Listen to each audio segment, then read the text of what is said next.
and I'll do the introductions in full in a minute. But if you've joined us previously, you'll recognize Dan. If you are on social media at the moment, you probably recognize Dan too. He's sharing his words of wisdom out through that channel at the moment, and is quite the face of Xact. The other guest we've got today is Rob Barron, who we're very privileged to have on the session.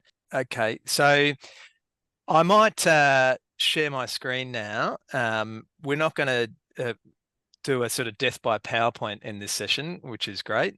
There are a few slides that I want to kick off with, though, just to kind of get going. So hopefully you all know that you've come along to a session on strategic planning. So that's the content that we're going to be covering today. Housekeeping, the agenda. So I just wanted to sort of mention, because it does get lost sometimes on people, that the things that we're covering today, we want to share as good information for people to take back to the business, but it's based on the work that we do with our clients. So it's very much born of our experience working with people, helping them build better businesses. So I just wanted to mention that. In terms of housekeeping, we're going to use the chat function as we go. We don't use Q&A, we use chat. So if you have a question, please drop it into the chat. It's a great opportunity to ask anything and everything, I think, particularly on quite a broad session that we're talking strategic planning. So while you have these resources at your disposal, please ask that question that's on your mind. And the first person to ask the question is the bravest. That will spur other people to do so. So I really I want a call to action for you around that. We will be recording this session and we'll get it out to you hopefully at the end of today, if not tomorrow morning. Along with, we have a really important part of the strategic planning process is goal setting, and we have a template that we've built out for that. So we'll be sharing that as a link that you can download for free. We will also, at the end of the session, be running, well, we'll run a poll at the beginning, but we're also going to run a poll at the end to offer a one-to-one call if you wanted to kick off your strategic planning process and talk that through with us. We are also going to be offering an intensive workshop on strategic planning. That's a new format for us, and I'll provide some more detail on that as well. But we will be running a poll at the end if you want to put your hand up for that. So let's get going. Just in terms of our services, not everyone knows this, but we have a bookkeeping division, which is very much the transactional side of a business. It involves a lot of technology these days and integration and improving workflows to make them more efficient. And we do that as an outsourced service for businesses who need it. Our compliance division is all about tax and restructuring. And, you know, when you've run those amazing projects through the year and spun lots of positive cash flow, helping you make sure you don't hand over any more of that than you want to in tax. So they're very adept at that, particularly with extending into property development and the like. And then our advisory service is all about having someone seat at the table next to you, providing decision support on how to grow the business, and very much a commercial running mate to help you navigate what is quite a challenging thing to grow a business of scale.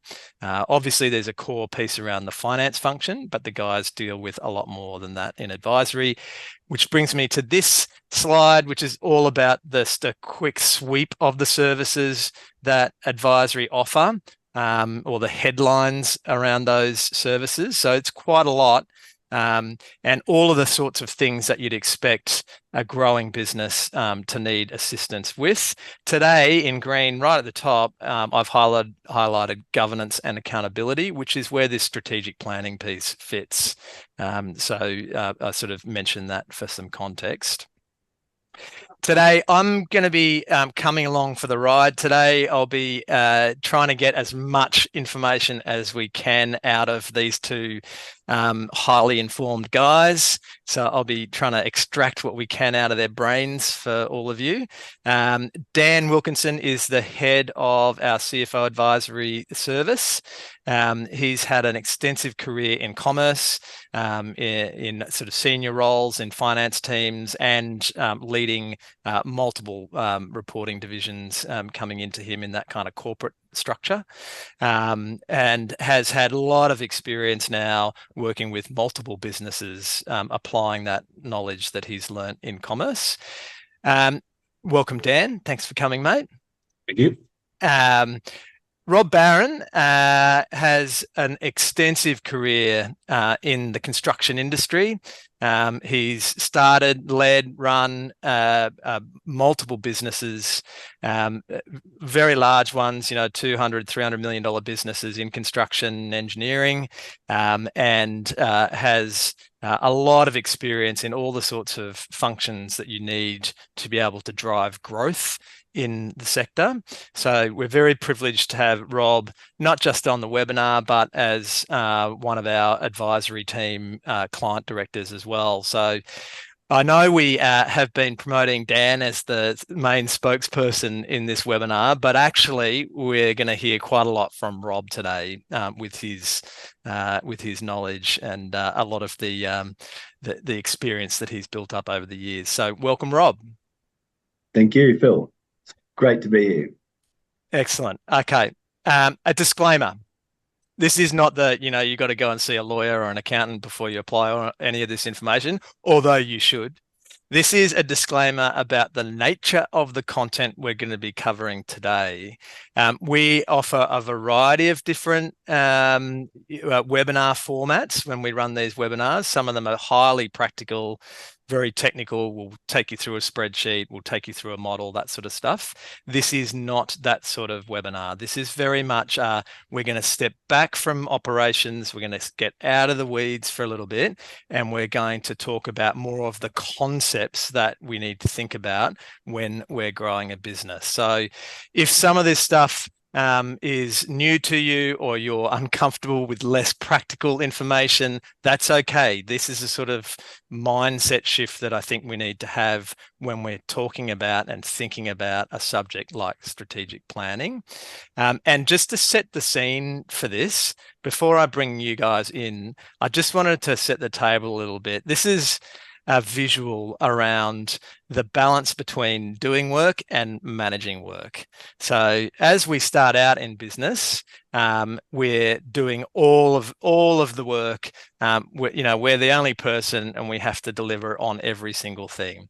The ideal is that over time, we start to employ people, we get people in different roles, and we turn into more of a manager.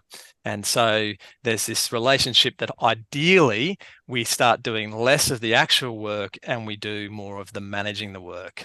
That's all well and good, but the reality of this picture often is this, that as we continue on in business, if we're not delegating, we're not building good people around us, we continue to do the work and we start managing the work, which ultimately ends up putting you in hospital. It's not a great combination in terms of work-life balance, and can lead to some pretty terrible outcomes in terms of burnout. And this industry has its fair share of that, probably more than most.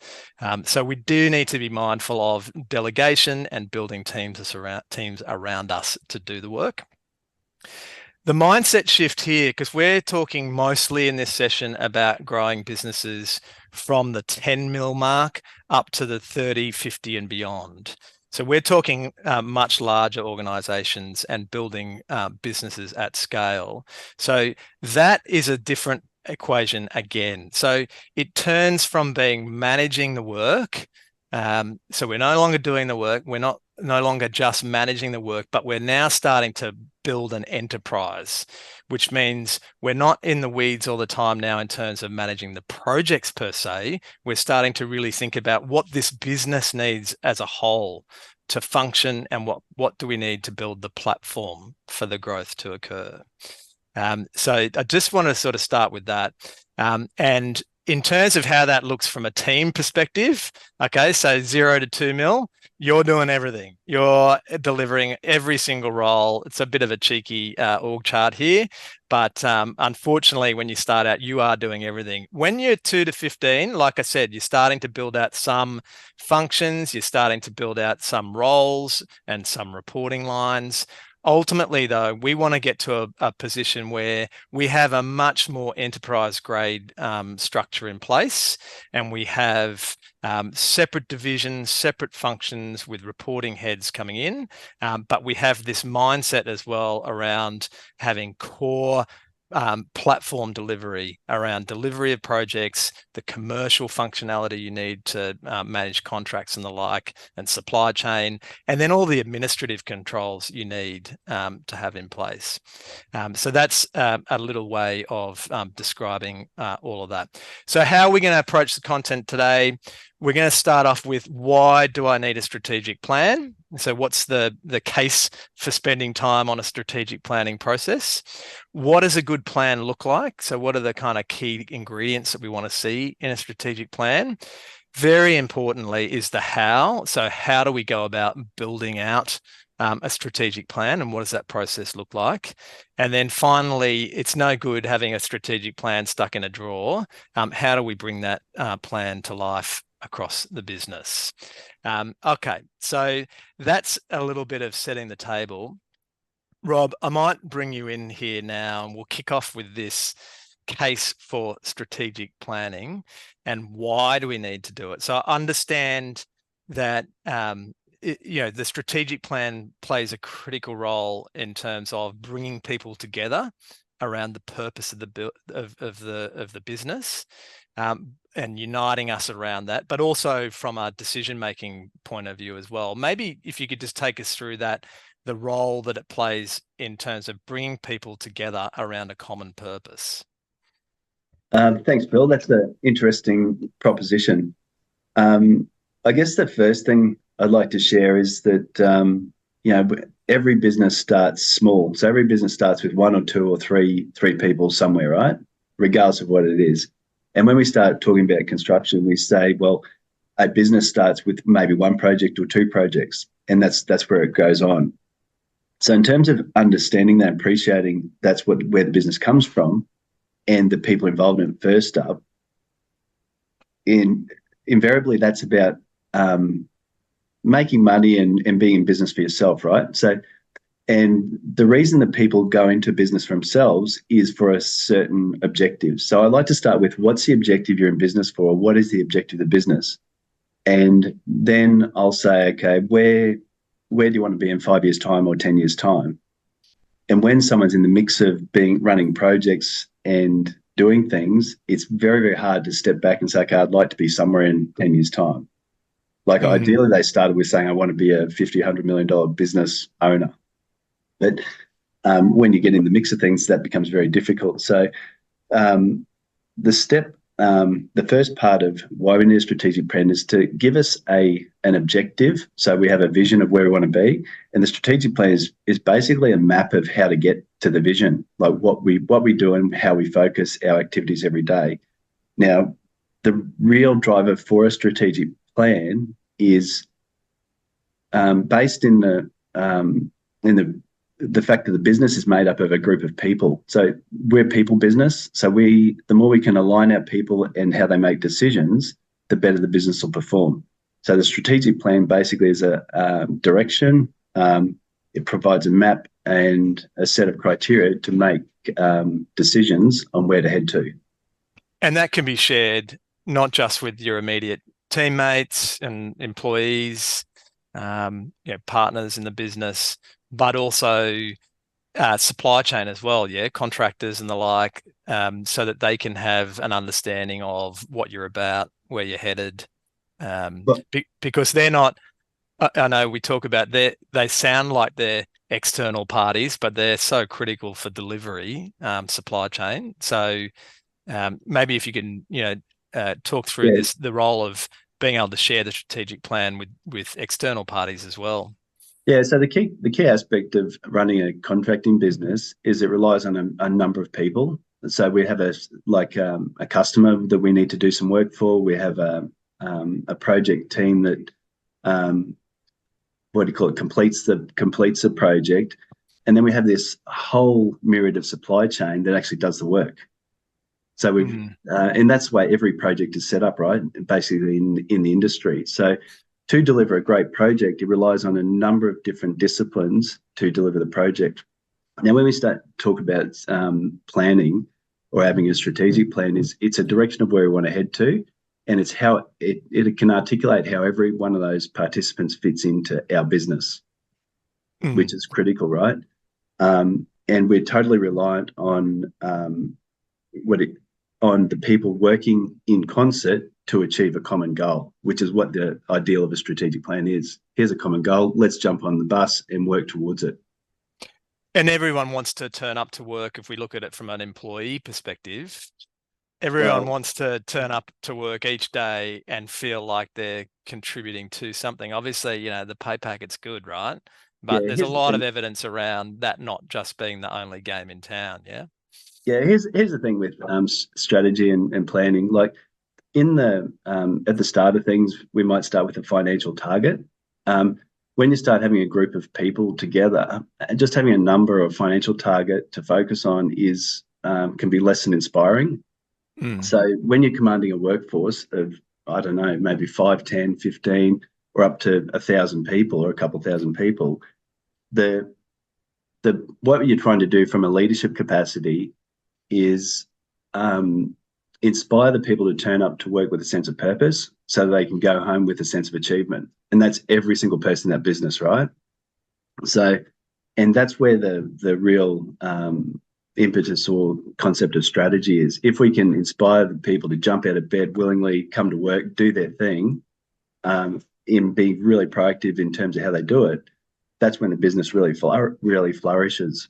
And there's that So, great story around, Kennedy and the plan to take man to the moon, oh, and uh, yeah. and So, uh, and then someone was walking through Canaveral and had a chat to one of the cleaners, and they said, "What's your job here?" And he said, "I'm helping take man to the moon." that's right. Like it's if everyone buys into the vision and where the business is heading to, everyone in your business is focused on achieving that, right? So the ideal of getting to a strategic goal becomes really, really straightforward. So I just to talk a bit about in construction or in the project world, we're relying on a whole team of people to make decisions every day. It's gone to the days from where we could tell them, set a recipe and just tell people what to do. So every single person on that team comes to work and makes decisions that can impact a whole bunch of things, whether it be safety, quality, time, uh, which all impact the performance of the project, right?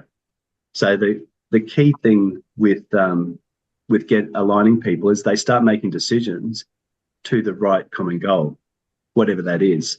And it's up to the owner or the leadership of the business to set those goals and the strategy. And that's the real power in it. We go from saying, in business, we might start with saying, I'd like you to do these things, which is telling people what to do. Yeah, very instructive. Yeah. Yeah, very, very, very, very, very clinical, right? Where we where we move on to is we ask people to achieve certain things. And if we can set goals rather than roles, that's where the business starts to really perform because we harness the intellectual capacity of the people on the team, which is the real trick to business, right? We want people to come with their whole selves to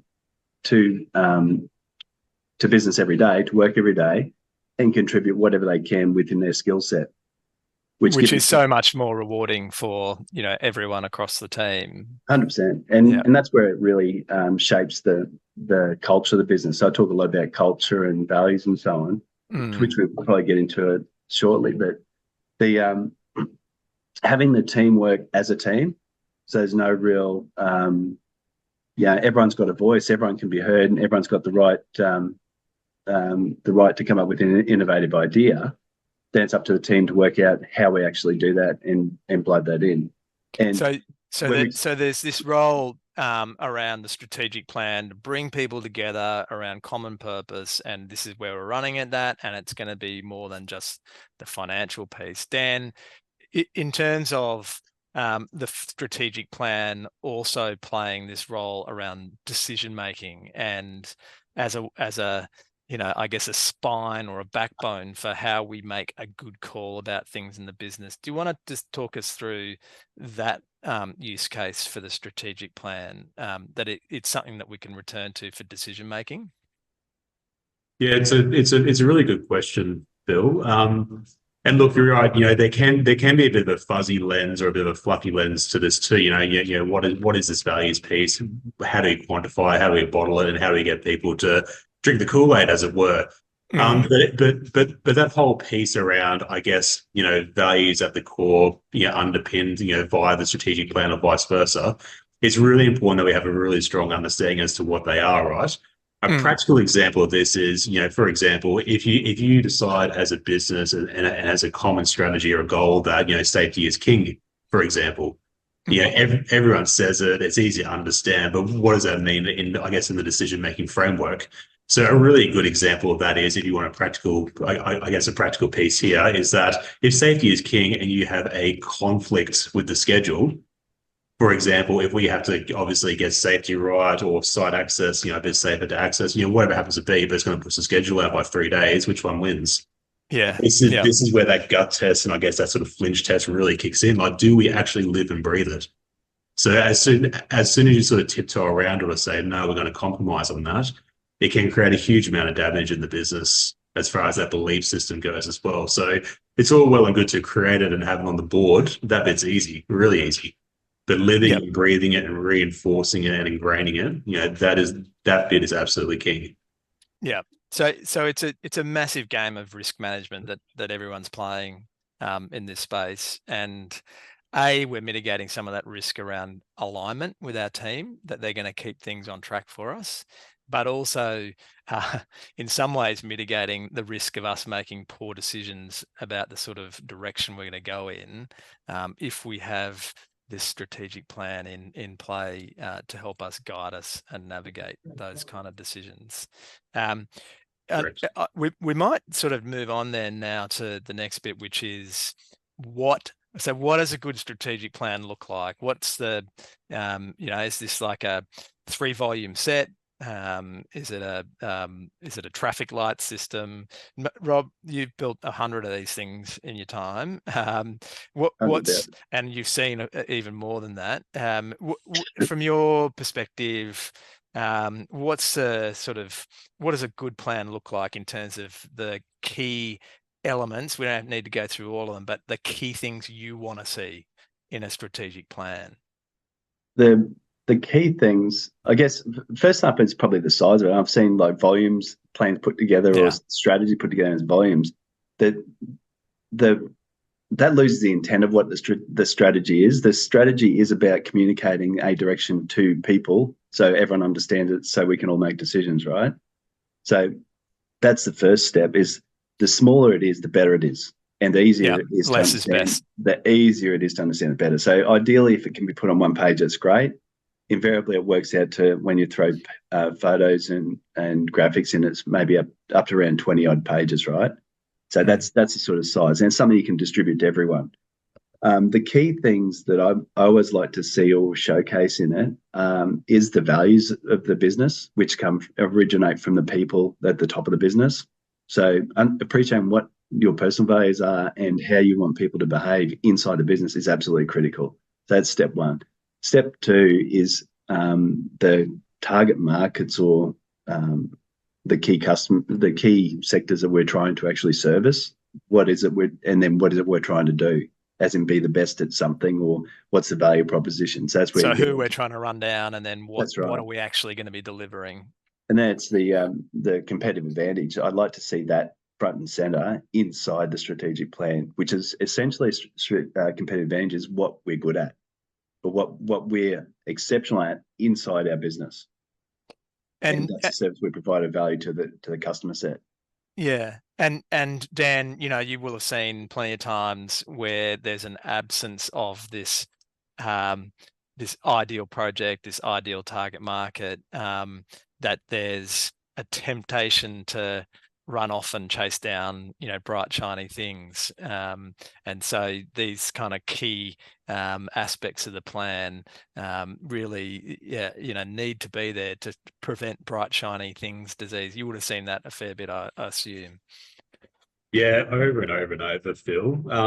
I mean, especially once businesses go past that 10 to 15 million, which isn't easy. Again, it depends on the size and scale of the projects to take on board. But I mean, if you're I guess a single dwelling residential builder, I mean, that's a lot of projects on the go.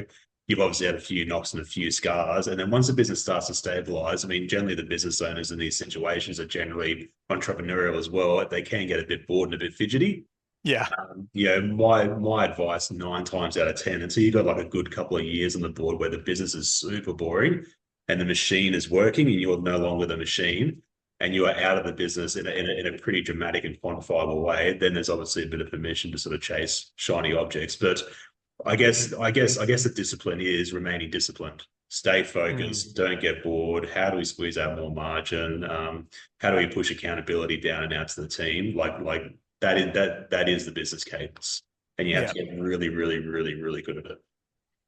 Rob, you mentioned visuals and diagrams and the like. How important are they in terms of the format that we want to have? This isn't just a whole bunch of words on the page, right? For paragraph, page after page. 100%. They're so important because it shifts someone's perspective. A picture shows 1,000 words. Like in the game of construction, which is we're in, right? There's a natural presumption that the business has to be good at construction, full stop. Mm-hmm. There's a big difference, as I was saying before, to running a project to running a business. When we're running a business, we're running a multitude of projects and a multitude of different things.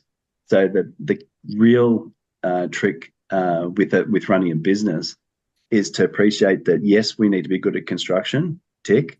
Then in addition to that, we need to be really, really good at commercial management, which is understanding contracts, negotiating contracts, and administering contracts. Really, really good at that. Then the third limit of what we need to be really good at is administration, all the paperwork that goes with it. And the controls around the paperwork piece revisions. Too. Yeah, because we talk about a whole bunch of design documentation or design models in the electronic world. We're talking about notices backwards and forwards, upstream and downstream through our supply chain. So the more the control over those three things leaves a very, very small window of making a contracting business or a project business great. Like we're in a high risk game. That's probably the one thing to think about.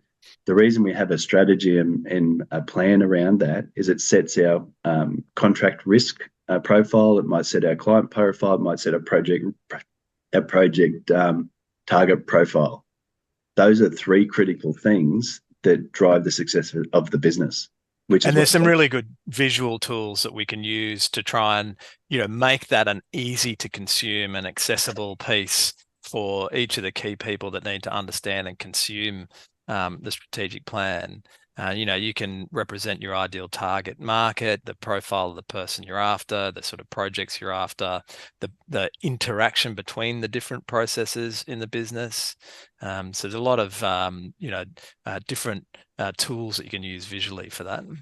Well, that's right, Phil. Like the key, and we talked about growth. So let's come back to that growth concept that we're driving. The reason for the strategic plan is to align people and attract more people onto our bus, right, into our business, so we can actually grow. Yep. That's the real bet. And then when we attract new people, it's about having the new people that come into our team align with our set of values and the set of values first, which is very, very important to us. And then it's the things that follow on from their set of values is how they make decisions, which is very, very important for the success of the business. Now, what those things do is it allows the management to step out of the business, or the owner to step out of the business, and it drives a trust for people to make decisions. That's where we start pushing up and delegating a lot of things. So having the recipe there is the first step, then getting comfort of delegating and growing the business so you're not in control of absolutely everything or you don't know about everything. That's the next step. as in growing an enterprise, because invariably you get to a stage where in this game is where all the decisions get made out in the field, out in the paddock, which impact the risk profile of business, right? And the management is just becoming is a passenger. So we have to get very, very adept at the governance structures and the strategic plan, which is driven by a strategic planning process inside the business. That's the critical tool for control of the team making the decisions, right? Yeah, because it's a distributed workforce, and this work is happening, on location, many locations, and it's being driven by people on the ground. Now, trying to command and control that these days doesn't work. It's about the people out in the field understanding how they need to operate, how they need to make decisions, and have that level of autonomy. But clearly, the board, the CEO, the owners of the business need to have visibility and confidence around how that's all happening. Dan, have we got any questions in there that we want to come to just at this point? Yeah, I gave the chat a bit of a poke. So Kieran's dropped one in there. So delegating control can be very expensive from a builder's perspective if the team make poor decisions. How can we work around this? Absolutely. Can I share a thought there, guys? It's when the team makes poor decisions.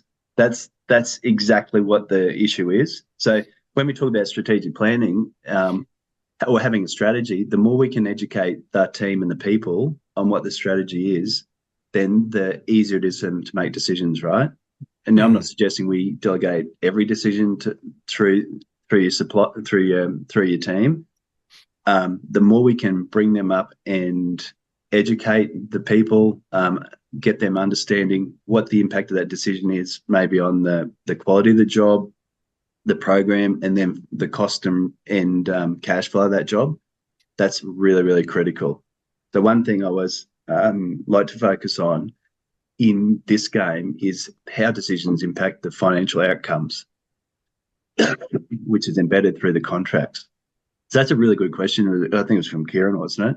Yeah. That's what I call a growing pain. And the worst thing to do is ignore it. Like to ignore that as a concept is really is fraught with danger. So I'll give you an example. So there's the site work problem where you've got people delegate decisions to do things. Let's say you've got a job and the site people are out have encountered a pipe or something in ground. So it's a latent condition, obviously. They jump in, fix it up, no dramas, and you don't see that cost come through until maybe the end of month cost reporting.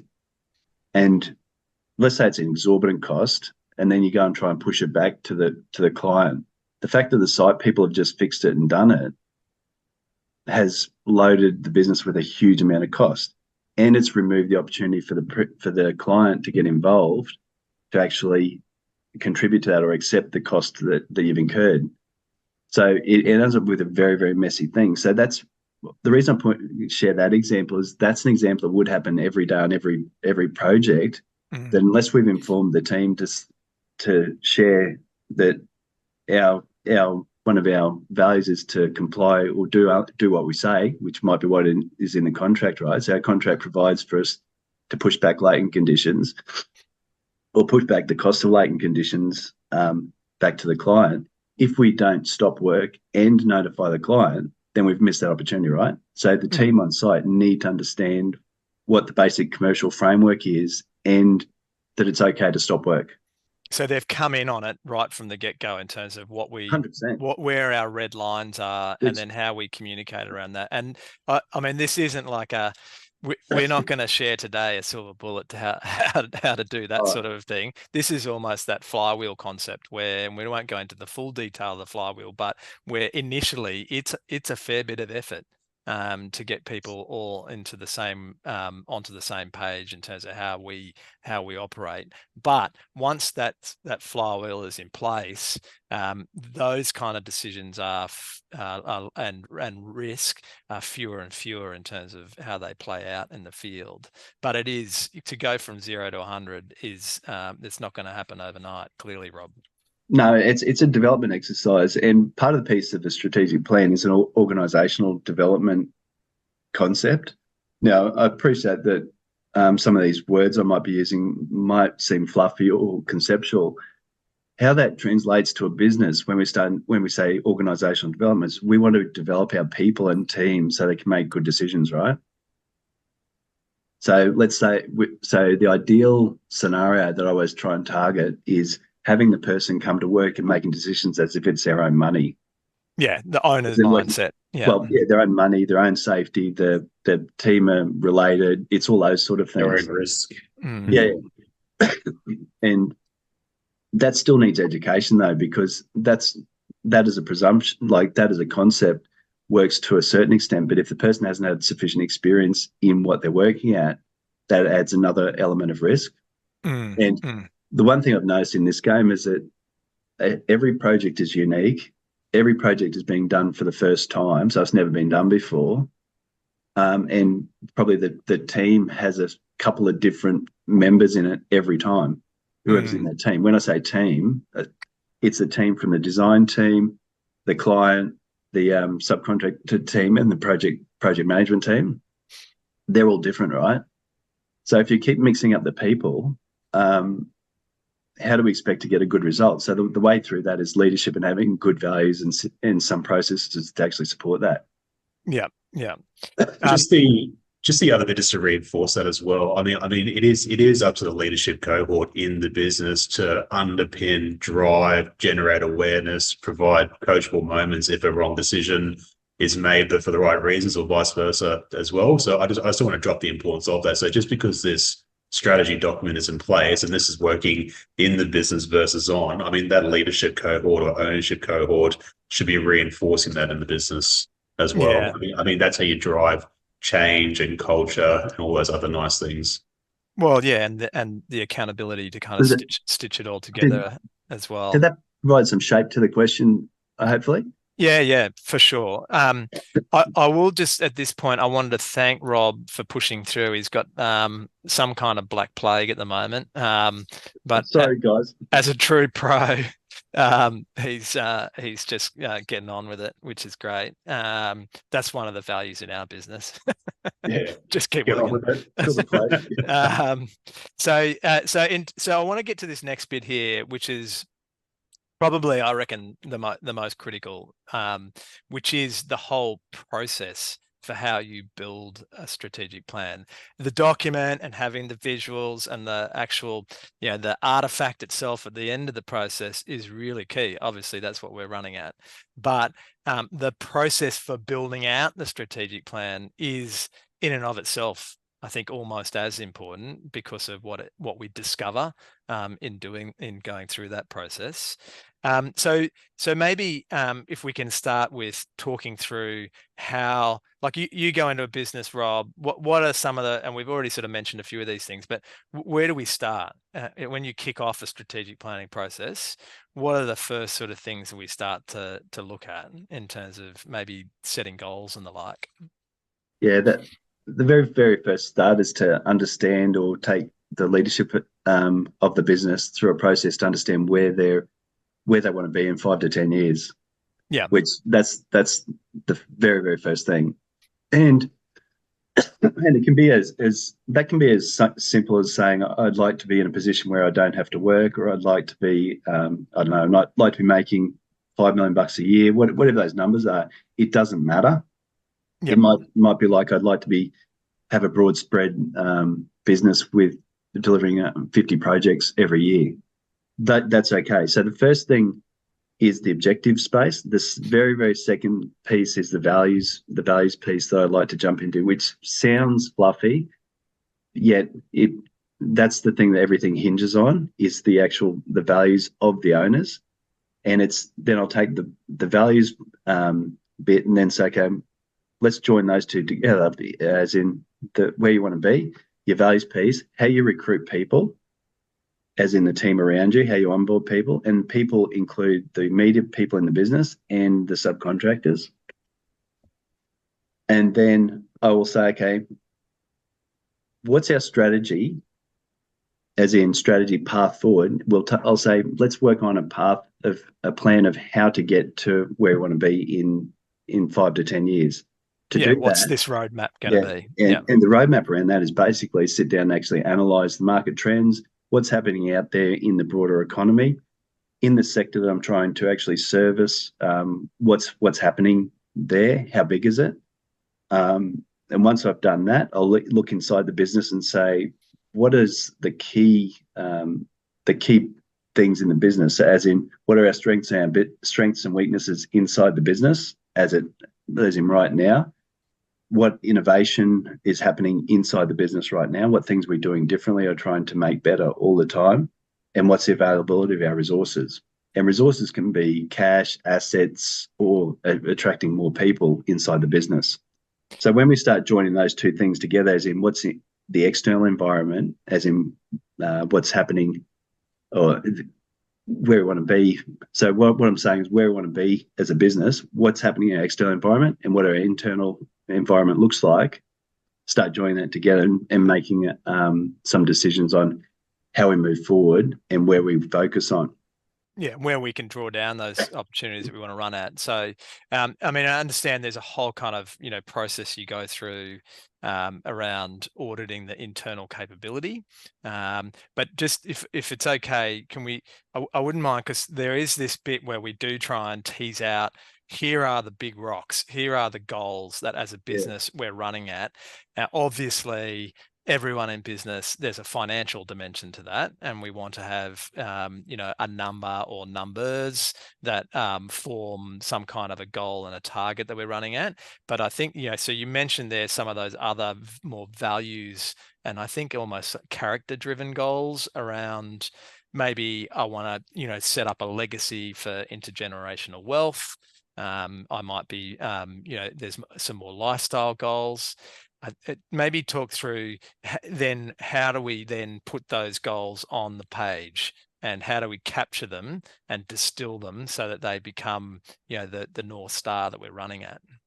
Yeah, in a strategic plan, I'd like to have those goals front and center, because that ends up to be where our vision is. Like and there's nothing wrong with, I quite promote the idea of being $100 million or $200 million business. You've got to have a guiding light to say, okay, if we want to be here, then how do we get there? Because it starts to challenge people's thinking on how we get there. And at the end of the day, business is economically driven, right? The foundation, the guts of a business is basically cash flow and profit.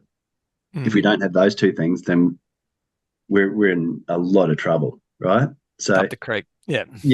So whilst I talk a lot about the fluffy stuff around vision and target markets and so on, the target market has an attribute there of am I good at it? Can I make money in it? What are the constraints with operating that market? Like a classic example might be, I want to be a new house builder in a suburb city of Brisbane that's character zoned. It's got a whole bunch of existing houses. So if I want to build new houses and I can't knock houses down to find land, how do I do that? So I'm challenged with the constraints straight away. The biggest constraints in this game are probably regulatory type things, which is councils, heights restrictions, the number of dwellings per square metre of block of land for multi-res. Or in the commercial sense, it's a whole bunch of environmental type things or building constraints. So we're highly regulated. So understanding those and how we actually come into it are really critical. And I like to pull those pieces out and put them on the plan. So I might just share this Venn diagram. We always love a good Venn diagram, because I think there's this part of the process where we've established, here's our rocks, here's our goals, this is what we're running at, and then there's this very important process to go through where, as Rob, you were saying, we're starting to get an understanding of what the external opportunities are that are presenting to us in the market. What are the sort of macroeconomic trends in terms of interest rates and, consumer spending and those sorts of things, inflation in supply chain, those sorts of elements, trends around housing affordability and availability. And then we've got the internal capability piece. So sure, there might be a great opportunity because of housing affordability to run into the modular housing market, but have we got any manufacturing capability? Have we got any supply chain that's aligned with that? And so, we use this device to try and work out, as always in the Venn, what's the sweet spot? What's the bit in the middle that is the most attractive to us? But if there is an opportunity outside the sweet spot, what do we need to do to be able to build our internal capability to run that opportunity down? So how do we go about maybe if we can think about external opportunity from a local perspective. So what are the dynamics that we're trying to stay aware to and alert to in terms of local planning and urban planning and those sorts of things? I think the external opportunities from that local side, when we're talking, say, detached dwellings or a couple of dwellings together, if we're in the housing space, it's all about the council and character zoning in the actual area, and where that's actually changing to. Because I think in the last couple of years at least, there's been a whole shift across Australia at least in the regulation of multiple dwellings or small houses in existing lots. So if we sit there and analyse that, opportunities pop up all the time, right? So the real question when we see some of those trends is whether, as a business owner or a business manager, that we want to jump in and be an early supplier for that market. If we want to lead the market to deliver stuff. Now, leading a market can have its challenges. So that's one thing as a strategy, which needs to be on the plan, the one pager. The second element to that might be, no, we'll sit back and just see how this goes, and we'll follow whoever jumps in first. We'll wait until they make the mistakes, and then we'll come in once best practice is surfaced, right? Yeah, well, you see it all the time. The first 5 or 10 or 20 businesses that jump in and try and lead a market end up invariably not doing so well, and that's for a whole bunch of reasons. Not because they're trying to lead the market, right? There's always 10 things that contribute to something not working, not one. So it's okay to sit back and say, we'll wait. And the reason you do that is when we start looking at our internal capability and saying, well, we may not really have the resources. If we want to chase that market, I'd have to, onboard another 10 people and then really focus them on it. And then would we get any income? So I come back to the financials then in this project game. Yeah. Would we drive income if we put those people on, and how long will it take to bank that income when those people are pulled in? If we've got 12 months, 2 years, 3 years, how do we sustain that increase in overhead for the business? Yeah, and you raise, there's a really critical point. Obviously, there's the whole financial dimension to this planning process, which is understanding at this research stage when we're trying to bring out and surface what the opportunities look like. It's not just a quantum or a number of opportunities that might exist. It's the quality of earnings around those opportunities too. What sort of margin opportunities exist when we're trying to surface different roads to travel? Yeah. Yeah, and it's a competitive. It's the competitive environment. So for those who've done a bit of study or looked at it, there's a Porter's model of external forces in a business. So there's a bunch of empirical evidence out there to say. To suggest that the more we understand the external opportunities or that external environment and what's driving it and how it's working, the greater the chance we have in being successful. Like if there's a potential market I'm looking at there and every man his dog is chasing it, that becomes very, very competitive, right? And it's competitive in terms of, can I secure the work, and then how do I get to secure that work? Whereas can I earn a quality out of that for a margin? Yeah, and how do you differentiate yourself from the guy next door, right? Yeah, that's absolutely. Right. Yeah. Yeah. So you've got to be good at something, right? And you've got to be able to promote that you're actually good at something. So the one thing, I guess, we look at the internal capability. The one thing a lot of builders and contracting businesses have, particularly on that build side, is a knowledge of knowledge of what bad design does to the cost of a project, or what poor design does. So I talk to a lot of people around that internal capability and say, well, I'm a builder and I just do building stuff. And I said, well, have you thought about being a DNC builder or doing developments? And they go, no, I'm just a builder. I said, well, if I give you a bad design, do you know what do you know where the costs are, the things that are driving the costs in it? Or if I asked you to put your thoughts to it, could you change that design so it's a cheaper delivery? And I've never met anyone that says no to that. Every person says, yes, I can actually do that. So it's about understanding your capability. And that's, when you're looking at a business from an external perspective versus inside the business, there's a whole bunch of diamonds in that business that people aren't, the team isn't actually focused on or realizing. And those things are absolutely critical to appreciate in a strategic planning process. Good segue. I wanted to just quickly do a detour while we're talking the process of building out the strategic plan into the role of external parties in helping us, come up with this plan.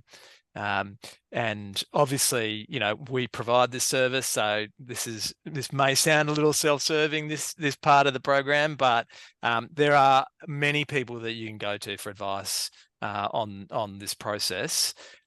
What are some of the things, though, that having someone external to the business can bring? I understand it's obviously a fair bit about a different perspective. Yeah. Yeah, the key thing into selecting someone to contribute is selecting a person with an open mind and an open communication style. So if we've got and is more about understanding where you're at in business and what you're trying to achieve. If the person's coming with a set of preconceived systems to say, here's, you want to grow, here's the systems, buy these, we're good to go. That's probably not the right person fit for you. Here's the golden formula, do this, I'll fix your business. Yeah, that you're buying a system of a service. If that system service worked, everyone would be successful, right? Yeah. So I'd say you need an open, pragmatic approach, someone that's willing to listen, and that's a lot removed from your business, not tied up in the politics or constrained with the history of your business. They're probably the key recipe, and probably has some visibility on matters of risk that you may not have come across before. I mean, if you've built a business which has gone well, to get to, say, the 10 mil mark, that growth journey to 50 and beyond is a whole different spectrum of risks that need to be navigated. So, having someone who has had that kind of journey or seen those kind of those fail points before. Bear traps. Yeah, check the blind side almost, Well, I was talking to a couple guys recently where that was the concept. So the business has grown, really successful, highly profitable, big cash flow, and know the product, know the market, know the supply chain. So, okay, well, if we're going to triple the size of your business, if that's the strategic direction, how do we? What are the strategic risks? And the immediate thought is, hey, I'm successful. There aren't any risks. I know what it is. I was like, okay, let's think about that a bit. So let's go into this geographic area, which is a different town planning thing. It's a different group of subcontractors. How do we even attract them? There's a different quality of workmanship straight away. Or people.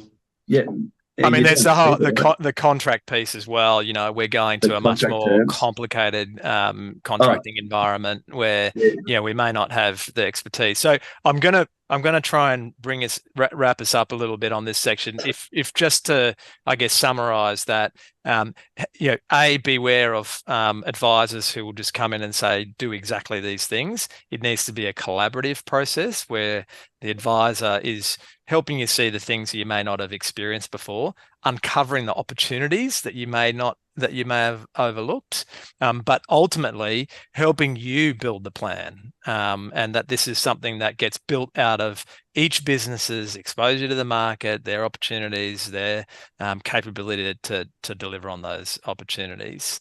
And so it needs to be a kind of a different process for each business when you work with an external advisor. If I can add one thing, Phil, to Yeah, that. if you do it quick. I will. It's not the plan that's important so much. It's the process to get the plan. Yes. Engaging the leadership, engaging the people inside the business to get the plan up front and center, so it's their plan.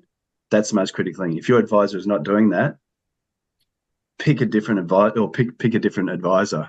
Yeah, That's what my absolutely. advice is. I've seen that a lot of times. Yeah, yeah.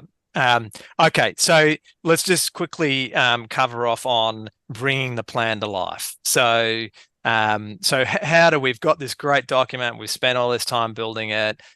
We've got some pretty pictures. We've got it's a tight document that can be shared with multiple parties. How do we then operationalize it? How do we bring it into the life, the everyday life of the business?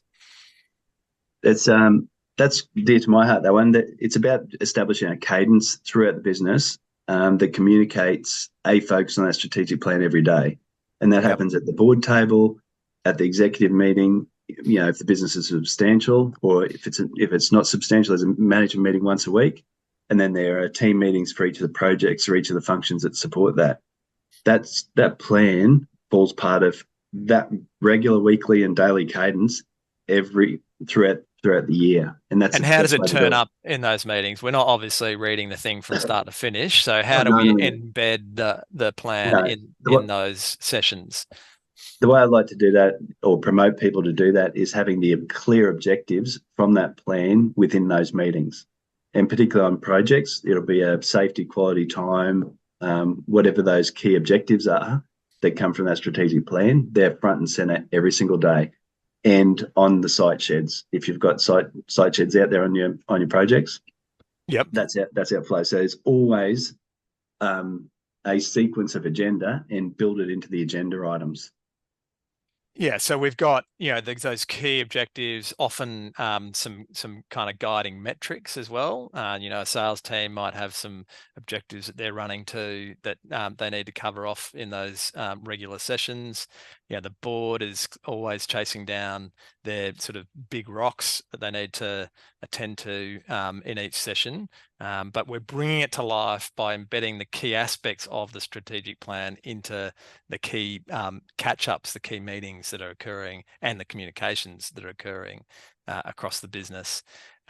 I wanted to just, if we could, I'm just going to go through now. So that, I mean, this is such a big topic to cover. It is impossible. I can feel it now. It's quite impossible to get across it in a 1 hour session. In terms of where to from here, we've got, as I said, you know, it starts often with the goal setting piece, and that's a really important part of strategic planning is trying to bottle that and distill those goals. So we're sending out after this as part of the video follow up.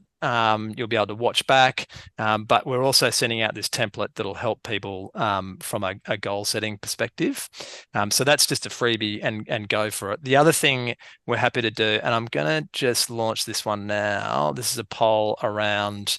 So if you wanted us to, we can do a one-to-one call with you to start unpacking what a strategic planning process might look like for you.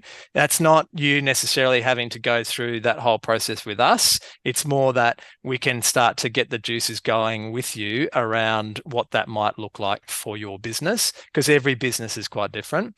We're doing a new format for us now is this 3-month strategy intensive. So just to explain that a little bit, this is going to be a 4-hour session once a month over 3 months. It'll be in person with 10 people only. We want to keep the room quite small and tight. That will be a cohort of your colleagues, your peers in the industry. I'm sure from probably around the country. We are doing it in person. It's in our headquarters here in Brisbane. So if you're interstate, apologies, that will make it a bit more difficult for you. But it's worth the flight to come and do that over the next 3 months. So it'll be a 4-hour session, one each month for 3 months, and we'll have some more information coming out on that. It is a paid one, so it'll be $6,000 for the 3 months. But think of it as a real injection of intel and understanding about how to put together a strategic plan, and you will have that strategic plan at the end of that process, as well as spending some time with your peers in that kind of deep mindset and going through the same kind of process and challenge with each other. So we'll be out with a bit more information around that. And then finally, if there's anything else that we've talked about, in terms of the different services that we offer that you're interested to find out more about, then let us know. You can answer that final question there. All right, guys. We're just on the clock now. Anything, Rob, you wanted to mention at the end here in terms of final words? The only thing I would suggest to everyone is, if you haven't put your mind to those 5 and 10 year goals, is to really sit down and have a think about that and jump into it and talk to someone, and then see if you can get some support to put together the approach to deliver on those goals. That's absolutely critical to step out of the business if you can. That's what I'd encourage you to do. Yeah, get perspective and go through that process, and that it all sort of starts there. And Dan, anything from you, mate, before we go? Yeah, a little note I had down here is, as far as goal setting goes, if you aim for nothing, you hit nothing. And then you can't get sort of swept up in the weeds and the noise day to day and going from contract to contract. It's just really important to have that goal in mind. Is it turnover? Is it lifestyle? Whatever it is. I strongly recommend having something in place so you get that sense of achievement. What are we trying to, the goalposts are there, we're running towards it. How do we get there? So again, aim for nothing, hit nothing. Absolutely. We've just released from our last webinar our guide to building a high-performance sales team. So that's available for free as a download. It's a thought-provoking piece around how to build a sales team. And all of that content, as usual, is on our website, on our resources page. Lots of tools and downloadable content there. We'd love to see you again at our next webinar. So there'll be information coming out about that soon. Expressions of interest we'll be sending out as well around that 3-month intensive strategy intensive. And remember, we're always happy to do a call. If you're just interested in any of the topics we cover, then drop us a line and we can set up a chat for that. Alrighty. All the best on the journey. Thank you very much, Rob, for pushing through your black plague. Appreciate that, mate. Apologies if I went off track there for you guys. Very, very tough. It was great, and I'm sure people got a lot out of that. And Dan, thank you as always, mate. Your experience and wisdom is of great value to everyone. So thanks for sharing that today, mate. That's it. Thanks, people. We'll see you a little bit down the track. Bye for now. Thank you, guys.